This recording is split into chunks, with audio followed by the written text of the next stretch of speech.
പുതിയ ബാച്ച് നല്ല ക്വാളിറ്റി അസ്കിയുടെ മെയിലും ഫീമെയിലും പപ്പീസ് നമുക്ക് നിലവിൽ ഇപ്പോൾ സ്റ്റോക്ക് ഒന്നുണ്ട്. അസ്കിയുടെ black and white colour, red and white colour, pure വൈറ്റിൽ ബ്ലൂ ഐസ് വരുന്ന പപ്പീസ് നമുക്ക് ഇപ്പോൾ നിലവിൽ സ്റ്റോക്ക് ഉണ്ട്. അപ്പോൾ നിങ്ങൾ വീട്ടിലേക്ക് നല്ലൊരു ക്വാളിറ്റി അസ്കിയുടെ പിന്നെ പർച്ചേസ് ചെയ്യേണ്ട ആഗ്രഹിച്ചിരിക്കുന്ന ആൾക്കാരാണെങ്കിൽ താഴെ കാണുന്ന എൻ്റെ വാട്സ്ആപ്പ് നമ്പറിൽ കോൺടാക്ട് ചെയ്യാം. നമുക്കിപ്പോൾ മെയിലും ഫീമെയിലും പപ്പീസ് നമുക്ക് അവൈലബിൾ ആണ്.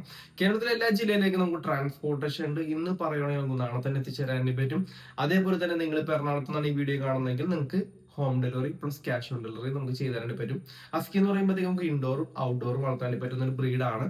അസ്കിനെ മേടിക്കുമ്പോഴത്തേക്ക് കൂടുതൽ ആൾക്കാരും ചോദിക്കുന്ന ചോദ്യമാണ്, അസ്കിനെ മേടിക്കുമ്പോൾ AC വെക്കണം, അങ്ങനെ കാര്യങ്ങളൊന്നും വേണ്ട. നമ്മുടെ ക്ലൈമറ്റിലെല്ലാം വളർന്നു വരുന്ന ഒരു ബ്രീഡാണ് അസ്കി എന്ന് പറയുന്നത്. പിന്നെ അധികം വെയിലുള്ള സ്ഥലത്ത് കൊണ്ടിട്ട് കൂടൊന്നും വെക്കരുത്. പിന്നെ മാക്സിമം ഇൻഡോർ ഇട്ട് വളർത്താൻ പറ്റുമെങ്കിൽ മാക്സിമം ഇൻഡോർ ഇട്ട് വളർത്താം. അല്ലെങ്കിൽ ഔട്ട്ഡോർ ആണെങ്കിൽ നല്ലൊരു തണലത്ത് നോക്കി കൂടൊക്കെ വെച്ച് വേണമെങ്കിൽ ഒരു ഫാൻ പറ്റുമെന്നുണ്ടെങ്കിൽ ചെറിയൊരു ടേബിൾ ഫാനൊക്കെ വെച്ചിട്ടുണ്ടെങ്കിൽ അടിപൊളി. ഓക്കെ, അധികം വല്ല മെയിൻ്റെനൻസും കാര്യങ്ങളൊന്നും ഉണ്ടാവില്ല. നമ്മൾ നോർമൽ ഫുഡും എല്ലാ കാര്യങ്ങളും കഴിച്ച് വളർന്നോളും. ഇന്ന ഫുഡ് മാത്രമൊന്നുമല്ല, നമ്മുടെ വീട്ടിൽ നിന്ന് എല്ലാ ഫുഡും കഴിച്ചോളും. അപ്പൊ നിങ്ങൾ നല്ലൊരു ക്വാളിറ്റി അസ്കി ഡോപ്പി നിങ്ങൾ വാങ്ങാൻ ആഗ്രഹിക്കുന്നുണ്ടെങ്കിൽ താഴെ കാണുന്ന വാട്സ്ആപ്പ് നമ്പറിൽ കോൺടാക്ട് ചെയ്യുക. നിങ്ങളുടെ ഫ്രണ്ട്സോ റിലേഷൻ ആയാൽ പോലും ആരില്ല നല്ല ക്വാളിറ്റി അസ്കി ഡോപ്പിയൊക്കെ നോക്കിയിട്ട് കിട്ടാത്തവരുണ്ടെങ്കിൽ അവർക്ക് ഈ വീഡിയോ ഷെയർ കൊടുക്കുക. നമുക്കിപ്പോൾ ഒരു നല്ല കളേഴ്സ് നമുക്കിപ്പോൾ അവൈലബിൾ ആണ്.